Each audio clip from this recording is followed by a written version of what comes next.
예, 들어왔습니까? 예, 그러면 토론을 시작하도록 하겠습니다. 토론자는 아까도 말씀드렸듯이 세 분이 하시겠고요.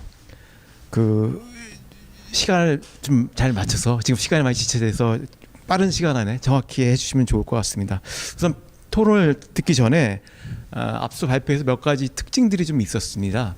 사례들이 이제 많이 나왔는데 첫 번째가 사회적 가치를 지향하는 기업들이 이제 리빙랩을 수행한 그런 케이스였고, 두 번째는 이게 정부의 연구개발 사업이든 다른 사업이든 공모 사업을 통해서 리빙랩 운영의 기반을 마련한 다음에 그걸 토대로 이제 리빙랩을 운영한 이제 이런 특성들이 있었습니다. 물론 이제 에제이 같은 경우는 기업의 그 CSR 활동의 일환으로 됐기 때문에 초기서부터 이제 그런 특성들을 가지고 진행됐던 측면들이 있고요.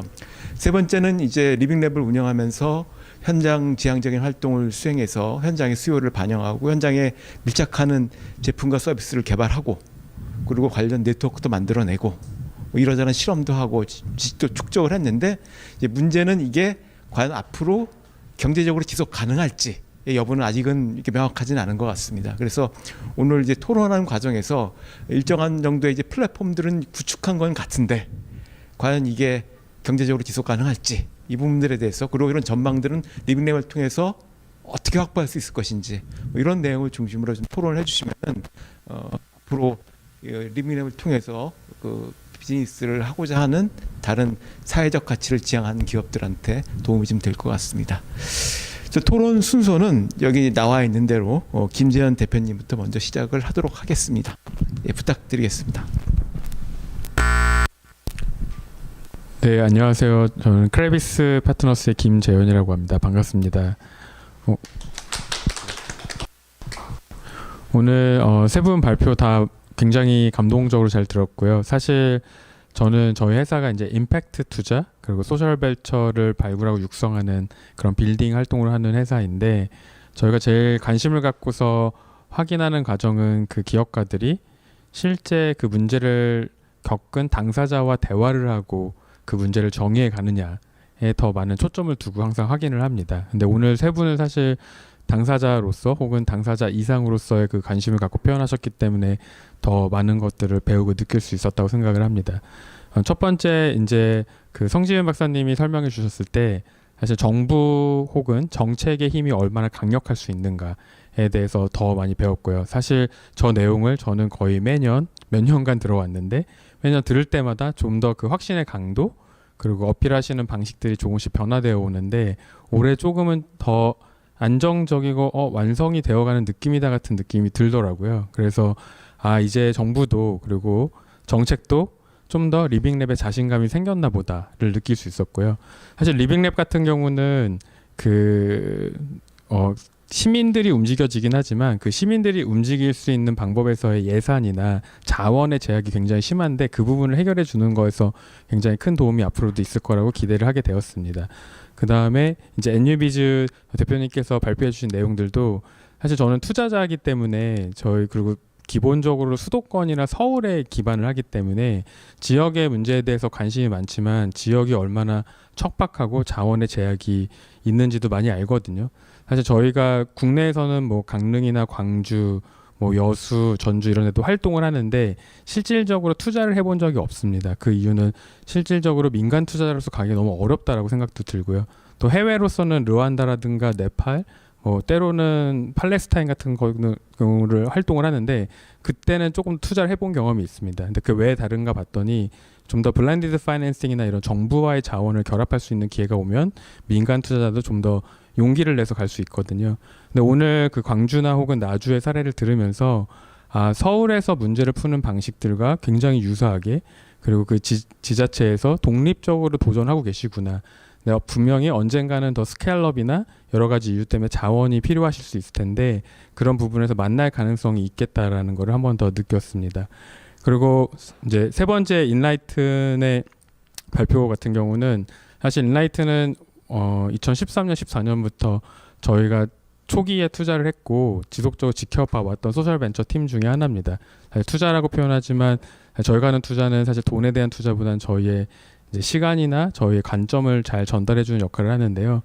사실 그 아까 그 송희진 박사님께서 말씀하셨지만 이제 경제적인 지속 가능성이라는 거에 대한 질문들을 저희 투자자도 받고 기업가도 받고 지자체도 받을 텐데 저희가 그 회사에 투자했을 때 저희는 그런 질문을 많이 하진 않았거든요. 그래서 사실 지금 현재 리빙랩의 이 생태가 만들어질 수 있었던 거는 경제적으로 지속했기 때문이 아니라 경제적으로 지속할 수 있도록 만들었기 때문에 지금 이 자리가 있다고 생각을 하고요. 저 역시도 오늘 이 세 분의 발표를 들으면서 저희가 투자자로서 혹은 기업가로서 이 지속 가능성에 대한 담보를 제 스스로 할 수 있도록 노력을 해야지 여기 계신 분들도 더 적극적으로 지원을 하고 같이 참여하고 만들 수 있다는 것을 느끼게 되었습니다. 네, 이상으로 마치겠습니다. 예, 감사합니다. 오늘 그 NU비즈하고 인라이튼 발표가 있었는데요. 전 두 기업들하고 관련이 좀 있습니다. 그 NU비즈 같은 경우 현재 광주 지역에 광주 리빙랩 네트워크가 있는데 특이하게도 지역에서는 이제 이 NU비즈가 광주 리빙랩 네트워크를 운영하는데 굉장히 중요한 역할을 담당하고 있습니다. 다른 조직들은 주로 공공기관들이 이 중요한 역할을 담당하는데 광주 같은 경우는 지금 어떻게 보면 일종의 그 플랫폼에서 굉장히 중요한 액터로서 활동을 하고 계셔서 그런 면에서 그 NU비즈가 굉장히 중요한 역할을 하고 계시고요. 그리고 그걸 넘어서 이제 사회혁신 플랫폼이라고 이 사회혁신 쪽에서 시민사회 조직과 공공조직과 그리고 공공기관들이 모여서 운영되는 플랫폼이 있는데 그쪽에서도 일정한 역할을 담당하고 계셔서 굉장히 독특한 형태의 활동을 하고 계십니다. 그리고 인라이트는 혹시 기억하실지 모르겠지만 그때 제가 심사위원이었습니다. 서울시 과제 심사위원이었고 그때 선정과에 참여를 했었고요. 그때보다 훨씬 더 이제 좀 규모가 커진 내용을 봐서 상당히 좀 저도 기분이 좋습니다. 예, 그 다음에는 그 에자이의 제시라고 불리우는 서정주 부장님께 마이크를 돌리겠습니다. 네, 안녕하세요. 피가 뜨거운 언니 제시입니다. 저희가 오늘 그 토론을 좀 재미있게 하자고 아까 세 분이랑 얘기를 했는데 너무 명석하고 논리적인 말씀을 해주셔서 제가 조금 웃기게 얘기해 보려고 그렇게 시작했는데요. 아마 리빙랩 네트워크 포럼도 그렇고 저도 태어나서 처음으로 유튜브 라이브 송출에 이렇게 출연하게 됐는데 너무 영광이고 불러주셔서 감사합니다. 그래서 저희가 어떻게 보이나 이 유튜브로 한번 보고서 하려고 그랬는데 지금 아직은 안 나오네요. 시차가 있어서 많은 댓글과 좋아요와 구독 부탁드리고요. 오늘 100명 구독자 모집하는 게 우리 송 박사님 목표신데 이제 앞으로 이 성지은 야부리로 새로운 카테고리를 만들어서 재밌는 방송 계속 이어가 주실 거라고 믿고요.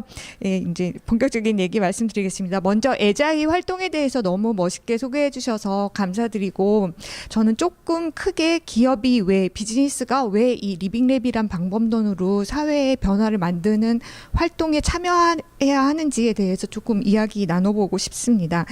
그 앞서 발표해 주신 그 이미 뭐 알고 있는 사례도 있었고 오늘 새로 자세히 접하게 된 사례도 있었지만 뜨거운 가슴으로 현장에서 진심을 가지고 열심히 활동하시는 분들 그동안도 계속 존경하고 있었고 특히 이제 오늘 광주에서 이렇게 멀리 올라오신 이보연 대표님 그 유익한 이야기 감사드리고요. 인라이튼 이야기도 무척 흥미로웠습니다. 그래서 개별적인 코멘트들은 이제 다른 분들이 많이 해주시니까 이제 제가 하고 싶은 얘기를 조금 드리면 지금 우리는 글로벌 위기의 시대에 살고 있습니다. 코로나19를 맞으면서 더더욱 무기력해진 모습들을 발견하고 있는데요. 외면하고 있지만 건강 불평등, 고령화, 양극화, 빈곤을 전 세계적으로 경험하면서 이런 사회적 난제들은 정부의 일방적인 정책이나 기업의 제품, 뭐 시장 원리만으로는 해결이 불가능하다는 것을 우리 모두는 너무 잘 알고 있습니다. 눈부신 과학기술과 경제의 발전으로 인간이 온 우주를 지배하는 것처럼 하지만 정작 눈에 보이지도 않는 바이러스 앞에서 이렇게 약해지는데요. 바이러스가 끝나고 나도 우리는 옛날의 생활로 돌아갈 수 있기를 기대하고 그럴 거라고 생각하지만 사실 많은 변화가 있을 거라고 생각됩니다. 그 변화가 지속 가능성을 염두에 둔 좋은 변화로 이어질지 그렇지 않을지 되게 궁금해지는 시점인데요. 공동체의 회복력이라는 것은 각종 위험과 재난을 극복한다는 의미도 있지만 다양한 환경에서 다양성과 창의성이 있고 실험과 실패의 기회가 열려 있는 것을 말하기도 합니다. 우리가 생활하고 일하는 현장이 열린 실험실이 돼서 문제 해결에 대한 도전과 해결책의 공동 창출이 있을 때 지속 가능한 미래를 열어갈 수 있을 것이라고 생각합니다. 과학기술로 만들어진 솔루션은 사람들의 진정한 변화를 동반하지 않은 그런 솔루션만으로는 해결이 안 됩니다. 문화와 예술을 통해서 또 사회 운동을 통해서 지속 가능하게 변화를 이끌어내야 하는데 그 안에 비즈니스의 역할이 굉장히 중요하다고 저는 생각합니다. 가끔 교수님들이랑 기업의 목적이 무엇이냐, 목표와 목적은 조금 다를 수도 있을 텐데요. 언쟁을 벌일 때가 있습니다. 그래도 기업의 목적은 수익 창출이 아니냐라고 말씀하시는 분들이 많으세요, 생각보다. 근데 저는 그렇게 생각하지 않습니다. 기업의 진짜 목적은 우리 사회의 문제를 해결하는 지속 가능한 솔루션을 제공하는 데 있다고 생각합니다. 인간은 의미 있는 삶을 살기 위해 숨을 쉬고 숨을 쉬기 위해 산소가 필요한 것처럼 기업이 수익을 창출하는 것 자체가 목적이 아니라 의미 있는 활동, 생활자의 필요를 충족시키고 사회의 문제를 해결하는 데 필요한 것이 지속 가능성이고 지속 가능성을 위해서 수익을 창출하는 것이라고 생각합니다. 우리는 현재 전환의 시기에 살고 있습니다. 지금 상태로 간다면 미래를 담보할 수가 없고 이 전환이 지속 가능한 방향으로 이루어지려면 사회의 여러 섹터들이 협력해서 다양한 관점으로 전문가와 사용자 중심으로 변화를 만들어내야 됩니다. 그 안에 시장이 있고 미래의 블루 오션이 있습니다. 기업들은 선택할 수 있겠죠. 연구실 안에서 만든 제품을 단순히 프로토타입 테스트를 통해서 나가서 팔 수도 있겠지만 정말 시장은 전환 안에 있고 그 안에서 기회를 찾을 수 있다라는 것은 너무나 잘 알고 있는 사실인데 아직은 당장 올해 매출 목표 달성이 중요해서 5년 후, 10년 후, 100년 후의 미래를 바라보지 못하는 것 같습니다. 앞서 발표 주신 세 분의 발표자의 내용들 중에 공통점은 공동의 비전과 협력이라는 이제 공통점이 있었던 것 같습니다. 저는 에자일하는 근무에서 20년간 근무하면서 환자들과의 공감 활동을 직원들에게 독려하는 일을 하고 있었는데요. 근무 시간의 1%를 환자들과 보내면서 그 문제를 발견하고 사회적 문제와 연결해서 해결할 수 있는 솔루션들을 비즈니스라는 형태를 통해서 낼 수 있도록 독려해 왔습니다. 개인의 문제는 사회와 분리해서 생각할 수 없다는 것을 그 20년 동안 다양한 현장에서 확인할 수 있었습니다. 공감으로 시작되지만 시스템 구조 안에서 바뀌려면 모든 섹터가 전문가들과 사용자들이 함께 협력을 해야 합니다. 에자이는 원래 전문 의약품을 판매하는 제약사에서 시작했는데 지금 현재는 환자들의 다양한 문제들을 어떻게 하면 해결하고 이 사회적 집단적인 건강을 유지하기 위해서 우리가 무엇을 할 수 있을지 고민하고 있습니다.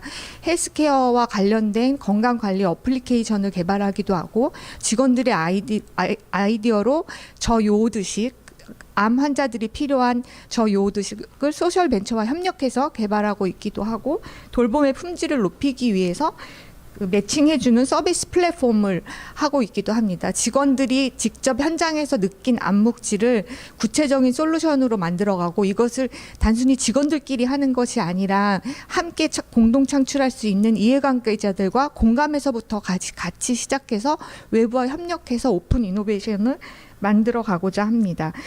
제가 아까 온랩 활동도 말씀해 주셨는데요.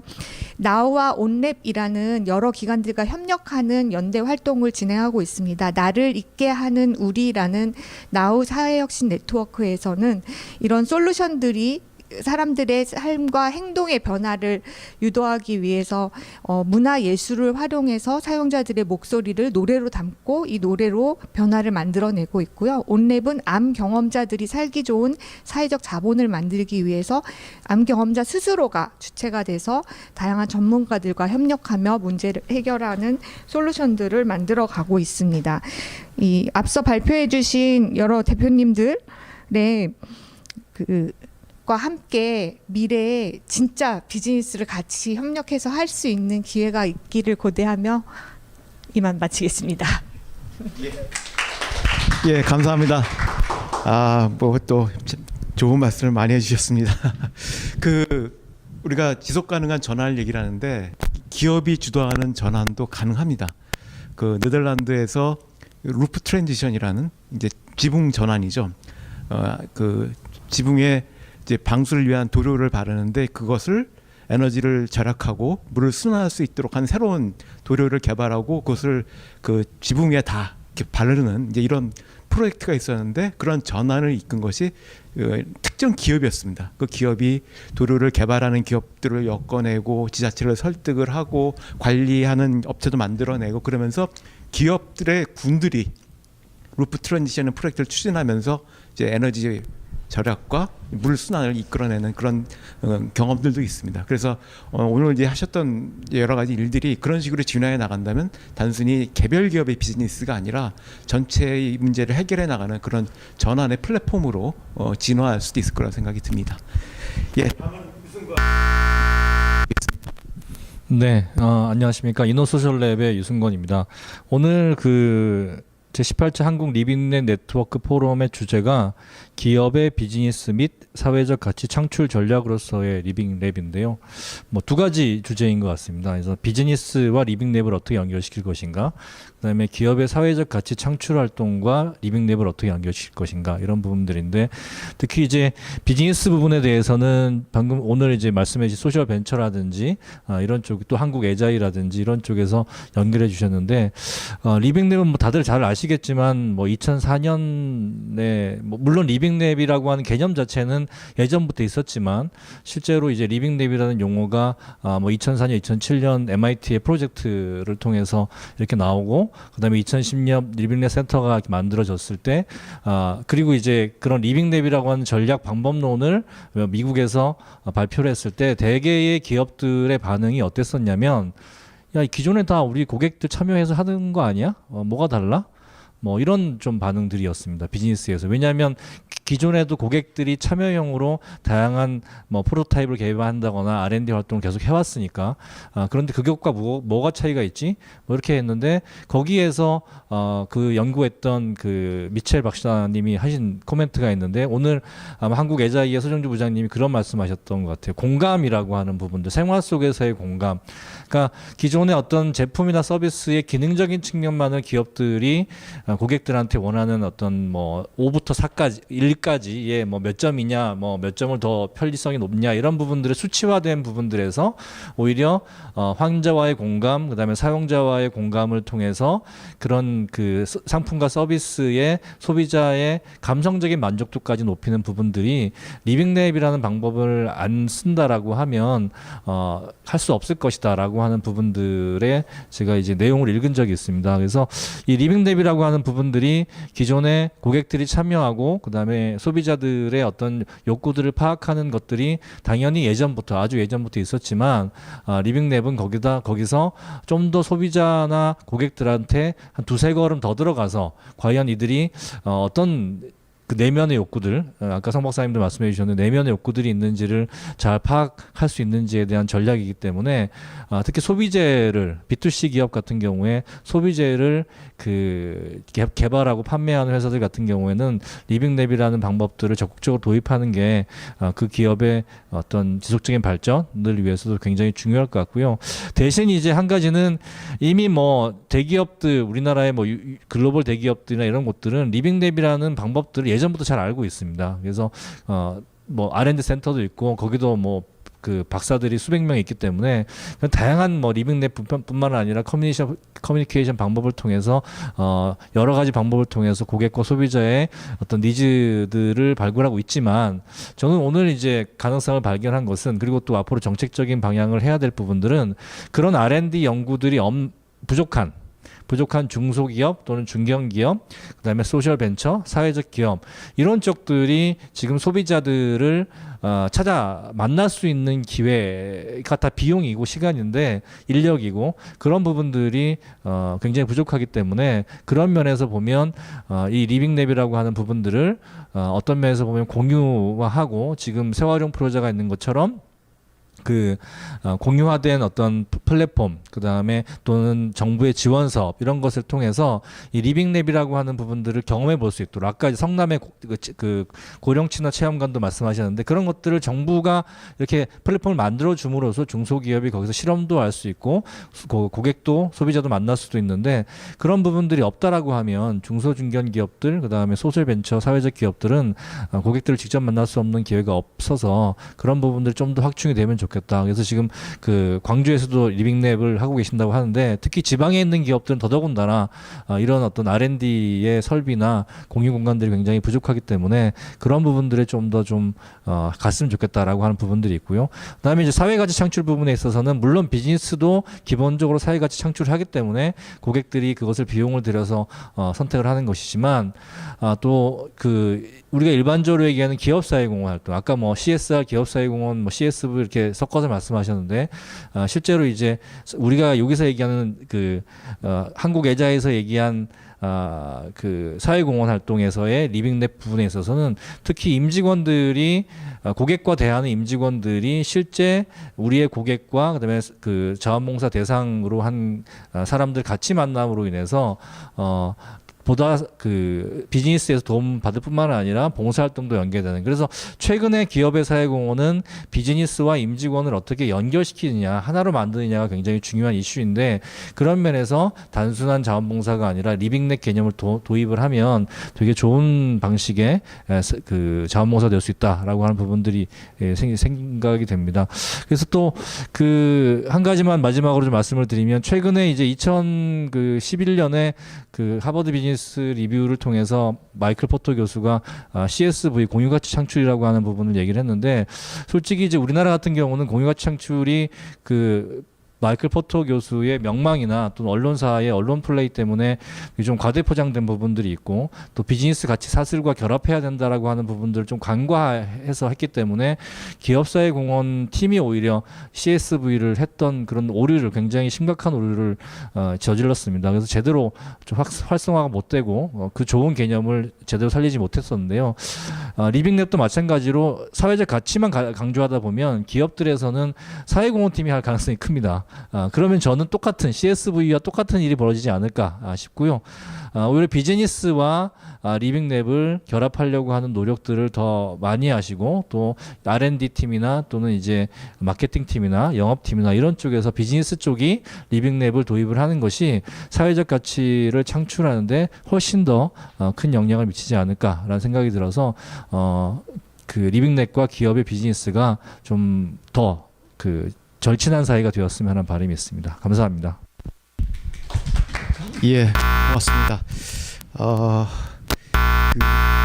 이제 생활엑스시라고 있는 분들, 세활용 프라자 그리고 성남 고령친화 체험관, 이들은 일정한 공공적 성격을 지니면서 이 중소기업이나 사회적 기업, 소셜 벤처들을 지원해줄 수 있는 리빙랩 서비스를 제공해줄 수 있습니다. 실질적으로 이제 그런 활동들을 하고 있는데 이제 그런 내용들이 앞으로 이제 다른 기업들이 사회적 가치를 추구해 나가는데 특히 이제 중소형 기업들이 되겠죠. 중요한 역할을 해줬으면 좋겠다는 말씀들을 강조를 해주신 것 같습니다.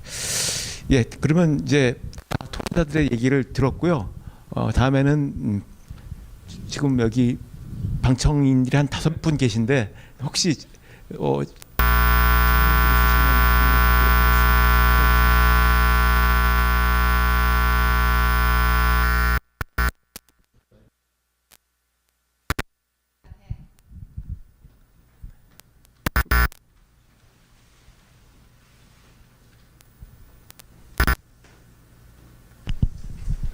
예, 해트리 책임연구원이고 시민참여연구센터라고 과학기술 시민단체 대표 맡고 있는 김민수입니다. 몇 가지 이제 리빙랩 사업들 수행한 사례들에 대해서 되게 신선하고 한편으로는 또 자극적인 정도로 느끼고 이제 사례들을 저 경탄하면서 보긴 했는데요.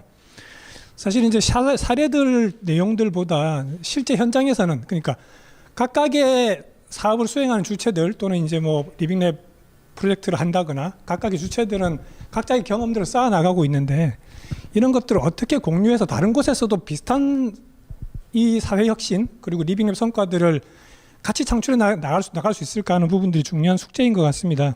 그래서 저는 오히려 좀 이제 실질적으로 활용하고 계신 아니면 적용하고 계신 그런 솔루션 부분에 대해서 조금 궁금한데요. 지금 뭐 NU비즈 같은 경우에 이제 마을 이척척이라고 하는 이제 플랫폼을 이제 구축하시고 운영하셨던 거잖아요. 거기에 이제 들어가고 있는 게 실제로 이제 그 지역의 어떤 특성을 그냥 반영하고 있는 것인지 아니면 다른 지역에서도 다른 마을에서도 이걸 똑같이 그 플랫폼을 활용해서 사용할 수 있을지 좀 이제 그게 궁금하고요. 그리고 이제 커뮤니티 맵 같은 경우도 실제로 보면은 좀 이벤트 캠페인 같은 걸 할 때는 주민들이 막 참여하는데 그 다음에 지속 데이터 축적이라든지 그런 것들 지속성의 부분들에서 숙제가 항상 생기는 것 같아요. 그래서 이제 그런 부분들은 좀 이제 어떤 방안들을 찾고 계시는지 어떻게 운영이 되고 있을까 이제 좀 궁금한 부분이 있고요. 그리고 마을 쓰레기 문제 해결도 이제 이 결과를 매진말 부분에서 이제 보여주셨는데 거기서도 실제로 어떤 솔루션 모델이 적용되고 있는지 좀 이제 그게 좀 궁금합니다. 실제로 마을 내에서 이게 어떻게 지속적으로 운영될 수 있는 그런 틀들이 지금 뭐 갖춰져서 운영되고 있는 것인지 아니면은 어떤 부분에서 이제 막히는 부분들이 또 이제 고민의 지점이 존재하는지 좀 그런 부분도 궁금하고요. 인라이튼 이제 사업에서는 이것도 이제 저도 서울 혁신파크 그 사업 이제 보고서 자료에서 보고 관심이 있었는데 오늘 와서 이제 발표하시는 것도 이 인라이튼이 그 인라이튼이었구나. 예, 그러면서 사업 성과들이 이렇게 누적적으로 발전돼 가고 있구나 상당히 많이 감동했습니다. 지금 이 부분들이 이제 아까도 처음에 이제 제가 말씀드렸던 것처럼 비즈니스 모델이나 아니면 비즈니스 플랫폼들을 이제 다른 지역에도 이렇게 퍼뜨리고 확산시킬 수 있는 그런 것들이 충분히 가능할지, 뭐 물론 이제 거기도 사실 이제 중요한 부분들이 같이 활용할 수 있는 그런 이제 사회적 기반이 존재해야 될 것 같고 거기에 또 기술 장인들 그런 부분들도 기술 장인은 사실은 뭐 여기서 어떻게 해줄 수 있는 부분은 아닌 것 같긴 합니다만 그런 부분들에 대해서 좀 플랫폼을 그러니까 비즈니스 모델을 확장할 수 있는 부분에 대해서 좀 어떻게 생각하시는지 그런 거 좀 질문하고 싶습니다. 예, 감사합니다. 그러면 그 발표자 순서대로 한 분씩 그 토론에 대한 답변이나 코멘트를 해주시면 좋겠습니다.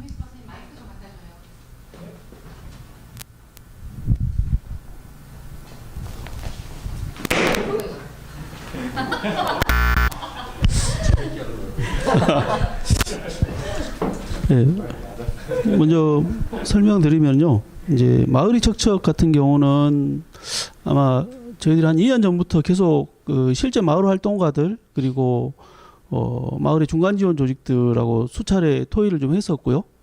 그러다가 이제 작년에 저희들이 행안부 공모과제로 선정이 돼서 처음으로 어찌 보면 마을을 어떤 단순한 솔루션이 아니라 리빙랩으로 연결을 좀 시켜서 해보자라고 시작을 했었던 케이스고요.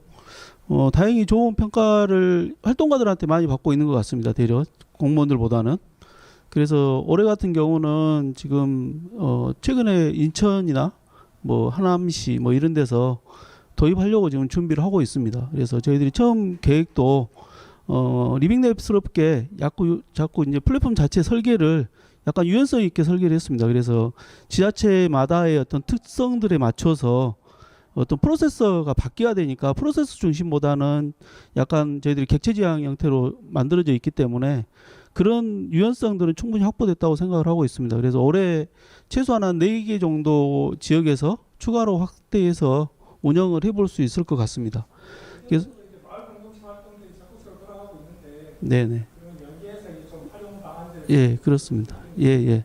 최근에 이제 아시다시피 올해부터 마을 쪽은 주민자치회가 활성화되고 있습니다. 그래서 어떤 일부 한 70% 정도는요, 단순히 조직만 주민자치회라는 이름으로 바꾸고 있는 게 70%인 것 같고요. 최소한 20% 정도는 진짜 자치회를 한번 해보자라고 하는 데들이 현재 이 플랫폼을 도입해서 결국 플랫폼이라는 건 사람들이 운영을 해야 되지만 사람들이 하는 걸 누군가 좀 도와줘야 되는 가이드를 해줘야 될 역할로서 플랫폼이 지금 들어가려고 하고 있습니다.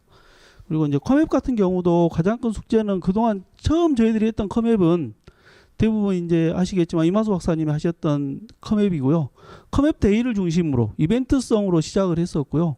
지금 이거 상시성으로 어떻게 확보를 할 건지에 대한 고민은 늘 있었던 것 같습니다. 그러나 최근에 오늘 또 아까 제가 포럼 중에 잠깐 나가서 통화를 했는데 자원봉사 센터에서 컴앱을 연결시키는 논의들이 계속 이루어지고 있습니다. 저희들 작년부터. 그래서 사업법인 자원봉사 센터에서 컴앱을 상시적으로 운영할 수 있게, 그리고 그게 시민들이 참여했을 때 자원봉사와 어떻게 연결시켜 줄 건지, 이건 어떤 정책적인 문제들이기 때문에요. 그런 문제들이 좀 접목이 될 것 같습니다. 그리고 저희들이 아까 말씀하셨던 뭐 용봉동 쓰레기 문제들이 가장 큰 숙제인데요. 조사를 해보면 가장 해결하고 싶은 주제 중에 첫 번째가 주차와 쓰레기 문제입니다. 그러나 본인들이 참여해서 같이 해보고 싶은 과제로는 누구도 선택하지 않는 문제가 쓰레기와 주차입니다. 남이 해결해 주면 좋겠는데 내가 해결하기에는 어려운. 왜 그러냐면 해결이 안 될 걸 알기 때문에 그렇습니다. 그러나 이걸 도전하지 않으면 절대 해결할 수 없다고 생각을 해서 저희들이 영봉동 같은 경우는 영봉동 마을 공동체라는 통합 조직이 있습니다. 그리고 작년에 실제 쓰레기 해결단을 스스로 주민들을 중심으로 해서 만들어서요.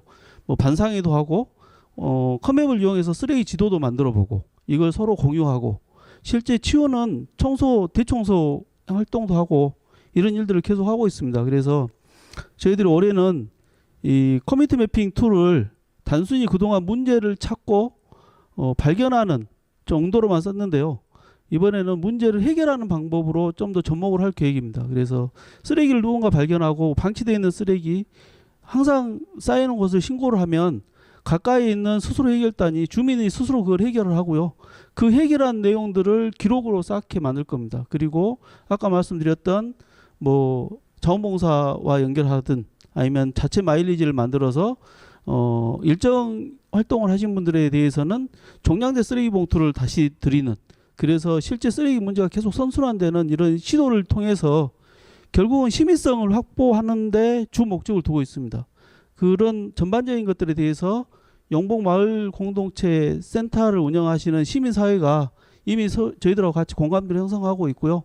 그래서 올해는 그런 형태로 좀 더 진행을 하면 진행이 되지 않을까 싶습니다. 물론 쓰레기 문제이기 때문에 진행하면서 다시 문제는 어려움은 여전히 존재할 겁니다.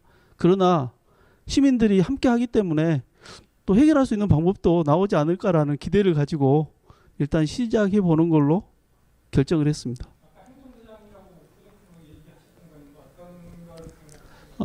최근에 이제 광주 지역에서 활동하고 있는 소셜 벤처 중에 퍼니브라운이라는 회사가 있는데요. 거기에서 이제 앞으로 경제가 공유 활동, 공유 경제와 일거리 중심의 깃경제로 바뀐다는 생각을 하고 있어서 일거리를 위치 기반으로 쉽게 매칭해 줄 수 있는 플랫폼을 한번 만들어 보자 하고 저희 회사를 찾아오셔서 저희들하고 같이 준비를 하고 있습니다.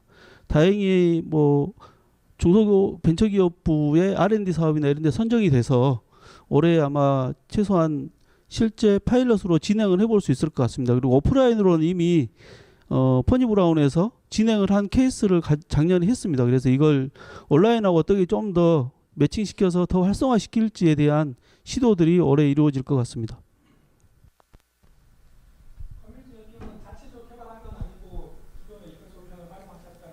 아닙니다. 저희들 자체적으로 개발했습니다. 그래서 현재 저희들 국립재난안전연구원이나 이런 데서 쓰고 있습니다. 예. 네. 질문해 주셔서 감사하고 저희도 늘 고민을 하고 있습니다. 어떻게 스케일업 할 수 있는가. 지금 이 모델을 어떻게 복제하고 혹은 확장할 수 있는가. 그걸 늘 고민하는데 이번에 코로나 사태를 맞이하면서 저희도 많이 인사이트도 받았어요. 중수본 그 중앙 사고 수습 본부지만 이제 저희도 중앙 고장 수리 본부라고요. 네, 저희 세아령 플라자에서 본부장을 맡고 있습니다. 네. 이렇게 이제 뭐 사실 네 지역의 선별 진료소도 있잖아요, 그죠? 네. 그렇게 이제 제가 이제 그 세아령 플라자 이제 서울시 관계자분들하고 얘기를 들으니까 좀 더 광역 지역별로 이렇게 확장을 하실 거라고 하더라고요. 그러면 그곳에 그 지역을 기반으로 또 기술장인 선생님들, 의료진이죠. 네, 기술장인 선생님들이 모일 수 있고 또 그 지역의 문제들을 해결하는 하나의 그 벙커가 될 것 같은데 그런 좀 더 브랜치들을 만들 수 있는 방안들이 좀 실행 가능하게 그려질 것 같고요. 그리고 뭐 드라이브 스루도 하잖아요. 수리 트럭도 지금 저희가 생각을 하고 있는데, 네, 이렇게 수리 트럭이 돌면서 고장난 제품들을 수거해오고 중수본에서 처리를 하든지 선별 진료소에서 하든지 네, 이런 방식으로 해서 지금 어떻게 확장할 수 있는가에 대한 고민들을 많이 하고 있습니다. 네, 그래서 일단 첫 번째로는 그런 하드웨어적인 어떤 인프라가 필요하고 그리고 실제 이게 수리를 서비스를 하게 되면 그 안에 굉장히 소프트웨어적인 시스템적인 어떤 노하우들도 굉장히 중요하다는 걸 저희가 많이 느끼게 되는데요. 사실 저희가 이렇게 수리 서비스를 하기 시작하면서 저희를 따라서 이렇게 많이 생긴 기업들도 많이 있습니다. 근데 결국 그 서비스 퀄리티와 서비스의 정확도, 투명성, 체계성 이런 것들이 뒷받침이 되지 않으면 이 수리라는 것 자체가 그 행위가 굉장히 사실은 어렵습니다. 사업화하기가 제가 볼 때 굉장히 어렵기 때문에 이것들을 잘 관리하고 정확한 서비스로 갈 수 있게끔 하는 그 노하우가 굉장히 중요하다고 생각하거든요. 그래서 그런 것들을 좀 더 저희가 매뉴얼화하고 체계화하고 데이터화해서 수리 내역들을 잘 관리해서 이런 제품들의 수리는 이렇게 시도해 볼 수 있다. 그런 어떤 수리 매뉴얼도 저희가 좀 만들어서 좀 공유할 수 있도록 하는 방안들을 생각을 하고 있습니다. 실제로 뭐 저희가 지방이나 뭐 이런 데서 아까 리페어 카페 사례를 제가 말씀을 드렸는데 하고 싶어하는 곳들이 많이 있어요. 그 지역의 문제라고 인식하고 있는 부분들도 많고 그런 기관들이 이걸 하고 싶어 하는데 사실 어떻게 해야 될지를 모르겠다. 그리고 필요한 것들이 너무 많다. 그런 것들을 저희가 좀 체계적으로 제공을 하고 도와줄 수 있으면 그게 자발적으로 이제 확산이 될 수 있는 어떤 기초를 만들 수 있을 거라고 생각하거든요. 그래서 아까 제가 보여드린 리페어 피플은 도시 아까 전환 말씀을 하셨는데 도시 전환 랩이라는 그 또 서울시의 프로젝트가 있는데 저희가 그것에 이제 선정이 돼서 그 프로젝트를 이번에 실행을 해볼 수 있을 것 같아요. 그래서 얼마나 많은 사실 제일 중요한 건 의료진이죠. 얼마나 많은 우리 주변에 기술 장인이 남아 있는가, 이 기술과 노하우들이 우리 주변에 얼마나 아직 살아 있는가, 이것들을 저희가 실험적으로 좀 발굴을 해서 이걸 데이터화하고 이걸 잘 공유하고 체계적으로 확산할 수 있도록 그 기저 역할을 할 수 있는 것들을 저희가 이번 프로젝트를 통해서 준비를 하려고 합니다. 네, 그래서 스케일업 할 수 있는지는 저희도 실험 단계에 있고 지금 그 중수본에서는 스케일업을 어느 정도 해놨습니다. 그러니까 요것들을 잘 확장할 수 있는 방안들을 이번 연도에 좀 준비를 할 계획입니다. 케이스 네, 네. 이제는 해외 직구로 수리까지 해줄 수 있는 네. 외국에서도 이게 수리가 안 된다 한국으로 보내자 이럴 수 있는 네. 그런 방향까지 생각하고 있습니다. 네. 아까 일자리 창출 결과에 대해서는 말씀해 주시긴 했는데 네. 사회적 기업이나 사회적 신기업들이 사실은 이제 유치는 하지만 아니면 뭐 이제 유치하는 것들이 지원 사업이나 아니면 무슨 위탁 용역 사업 때문에 그런 것도 받기도 하고 이제 그렇게 하고 있기도 하지만 네. 실제로 지금 하고 계신 이 사업은 이제 뭐 지금 뭐 선순환 구조, 네네. 사업 확장의 그런 구조가 이제 그러니까 매출 측면에서 이제 얘기할 수 있게 네네네. 그게 지금 이루어지고 있는 상황인가요? 네, 지금 중수본은 돌아가고 있습니다. 네, 이게 확장했을 때 돌아갈지 안 돌아갈지는 저희가 실험적이다라고 말씀드릴 수 있는데 현재 저희는 네, 처음 시작했을 때 뭐 1억 정도, 그 다음에 한 3억, 지금 이제 거의 9억, 10억 정도를 바라보고 있는데 매출은 사실 그렇게 되면 케어할 수 있는 제품들이 조금 좁아지긴 합니다. 그래서 이게 수익성이 있고 사업화될 수 있는 제품들을 저희가 선별적으로 해서 받을 수밖에 없거든요. 자꾸 그 코로나사 자꾸 떠오르네요. 네. 그래서 선별적으로 갈 수밖에 없어요. 이게 현실적인 부분이어서. 네. 그래서 그렇게 하면은 지금 현재 저희가 다른 어떤 지원금이라든지 뭔가 없이도 현재 저희 인력들은 좀 지속성 있게 갈 수 있는 그 토대는 부족하지만 만들어져 있습니다. 만들어져 있지만 이게 복제됐을 때는 어떻게 될 수 있을지 아직은 뭐 저희도 미지수라고 말씀을 드릴 수 있고, 네. 올해도 사실 코로나 때문에 집에 더 머무시면서 전자제품을 많이 쓰시는 것 같아요. 그래서 이제 오히려 저희는 조금 더 이 반사 이익을 보고 있는 상황이긴 하거든요. 네. 그래서 앞으로 어떻게 될지는 모르겠지만 더 되길 원하는 거 아니에요? 네, 아닙니다, 아닙니다. 네. 그래서 사실은 저 그 비상이잖아요. 의료진들 다 너무 힘드시잖아요. 저희도 너무 힘들어요. 네, 저희도 네, 뭐 행복한 거겠지만 사실은 우리 의료진들이 네, 많이 좀 고생을 하고 있습니다. 네, 그래서 응원도 많이 해주시고요. 이걸 좀 더 지속 가능하게 네, 확장될 수 있도록 네, 많이 또 가르쳐 주시면 네, 좋겠습니다. 네. 예, 감사합니다. 자, 말씀해 주시죠. 예, 2017년도부터 시작해가지고 한국 리빙랩 네트워크가 이제 시작이 됐는데요. 이제 18차까지 왔습니다.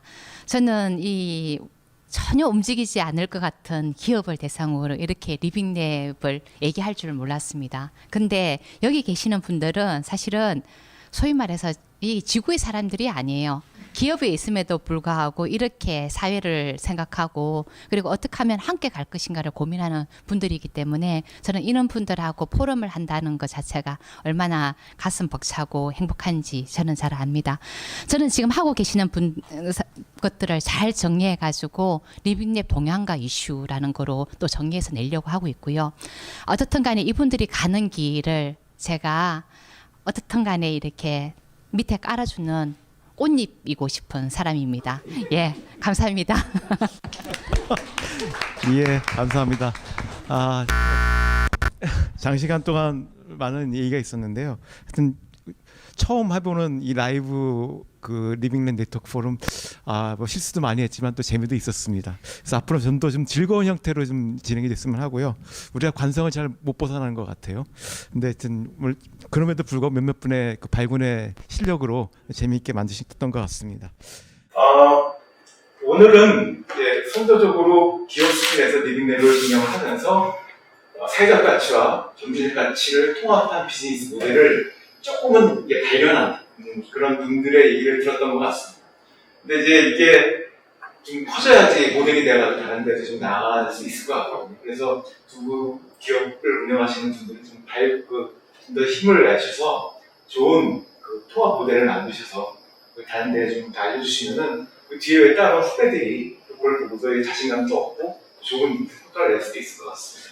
그래서 그런 모델을 앞으로 더 발전시켜 주셨으면 하는 바람을 드리고 싶고요.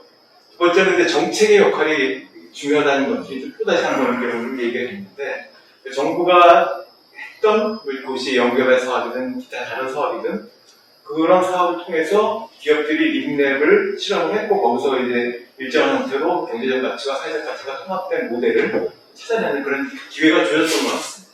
그래서 이런 것들이 좀 더 앞으로 정부가 추진한 여러 가지 사업에서 강조가 돼서 단순히 바지 하나 해서 끝나는 게 아니라 거기에 참여했던 기업들이 그 비즈니스 모델을 바탕으로 성장할 수 있는 그런 계기가 될 수 있도록 것이 좋을 것 같고 아마 정책이나 정책 연구들도 그런 방향으로 좀 더 모색하는 기회가 되었으면 합니다.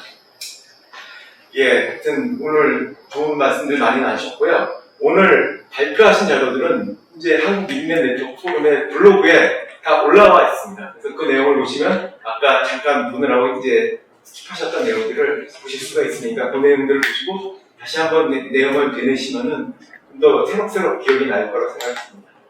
오늘 좋은 모임, 좋은 말씀 잘 들었습니다. 그래서 앞으로도 기업 하시는 분들 잘 되기를 기원하시고 우리 또 서정주 부장님은 좀 더 좀 기업 내에서 힘을 많이 내서 애자리를 갖고 수 있는 그런 힘을 얻으셨으면 합니다.